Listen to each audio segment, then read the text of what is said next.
We have seen that when a deformed material is heated, then a process called annealing happens, where the property of the deformed material is restored to values prior to deformation. And this process of annealing happens in stages of 3 stages of recovery, recrystallization and grain growth. We have looked at recovery, now let us look at recrystallization. So, recrystallization is replacement of deformed crystals of high dislocation density by strain free crystals of low dislocation density.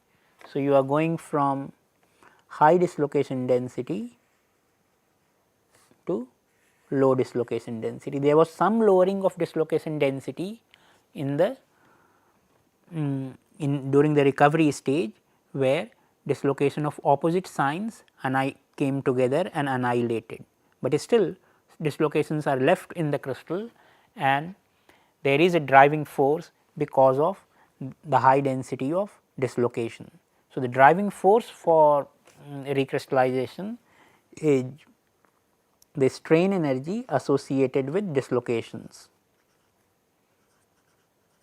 strain energy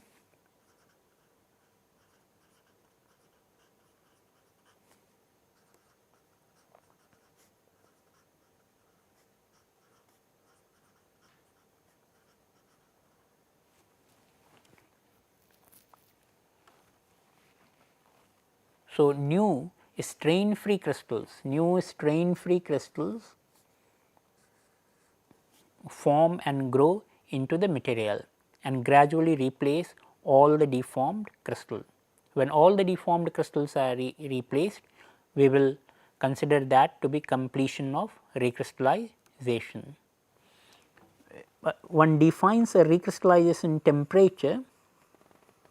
Now, recrystallization process is actually temperature dependent and it depends exponentially on temperature. So, the amount of time required for recrystallization to complete will depend upon the temperature, but still for practical purposes one defines the recrystallization temperature as a temperature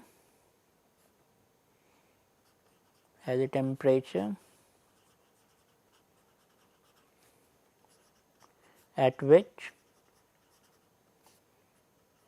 50%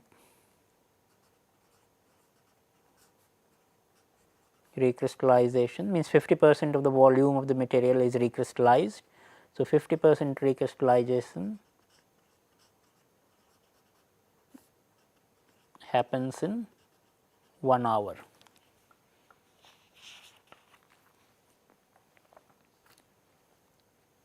Now, let us look at the effect of different variables, different processing variables,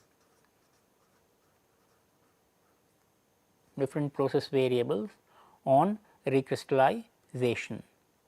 So, one such variable is the degree of prior deformation, how much we have deformed before we have started the annealing or recrystallization process. So, higher the deformation,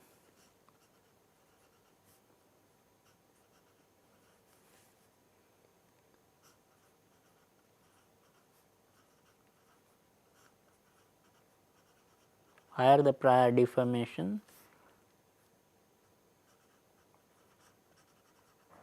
higher is the stored energy.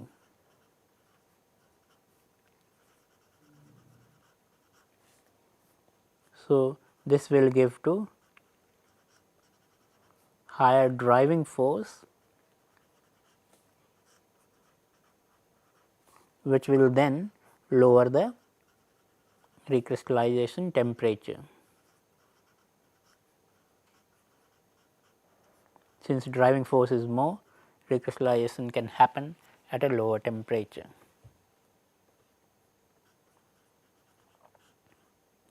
Which essentially means recrystallization rates are higher because of the higher prior deformation.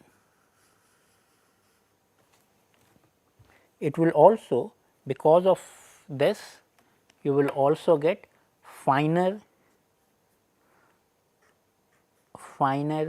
recrystallized grains.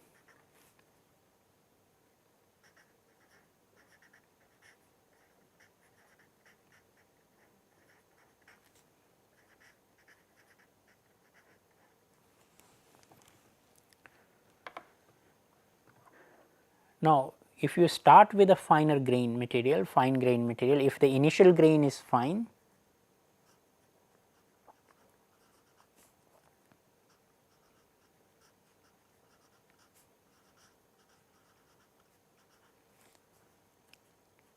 will also lead to more, because it is the initial grain boundaries which act as nucleation sites for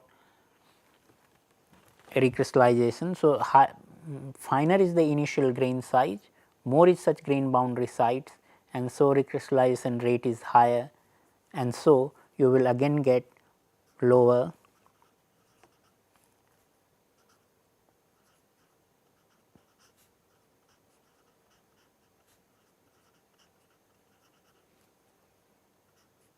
recrystallization temperature and finer recrystallized grain size.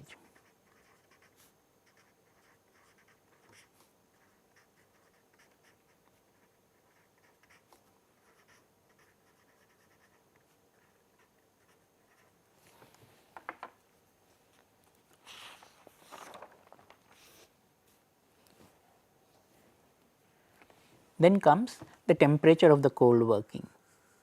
At what temperature the material was deformed. So, lower is the deformation temperature,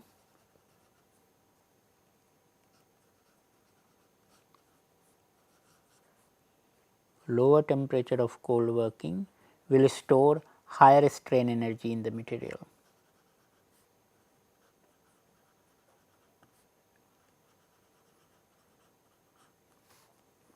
So, which will mean higher driving force,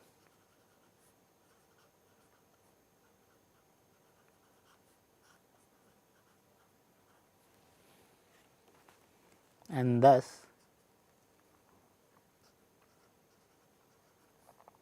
lower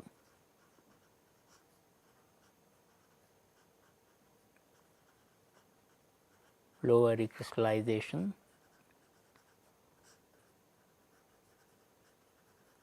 temperature.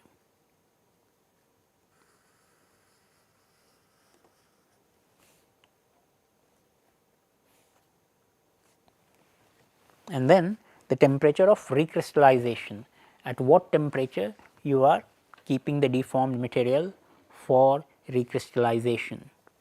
So, it is seen that the recrystallization rate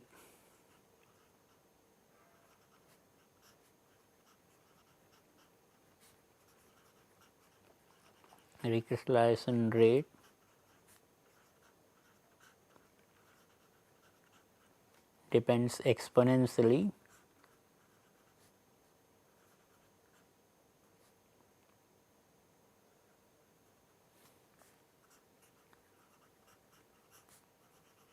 on temperature.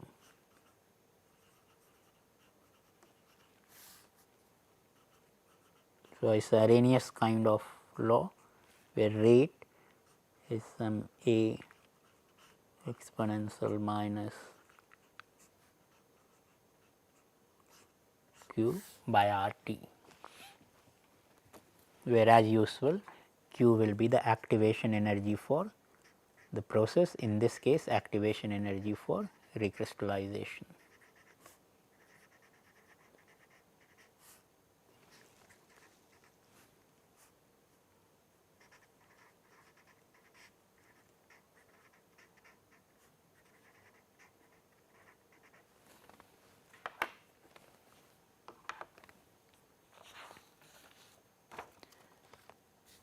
During recrystallization, as we saw, new grains form, new strain free grains form and grow into the deformed matrix. So, the migration of these boundaries is affected by the presence of solute atoms and second phase. So, both of them, solute atoms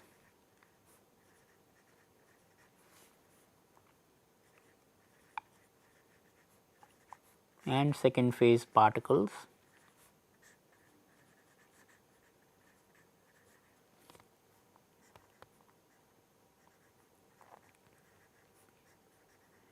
hinder the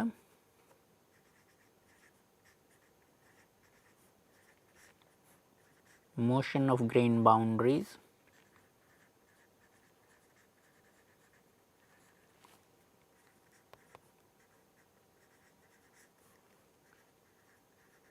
during recrystallization.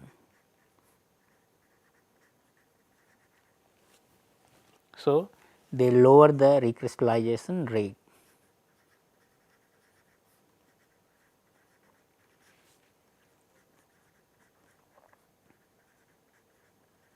Lower recrystallization rate, or in other words higher recrystallization temperature.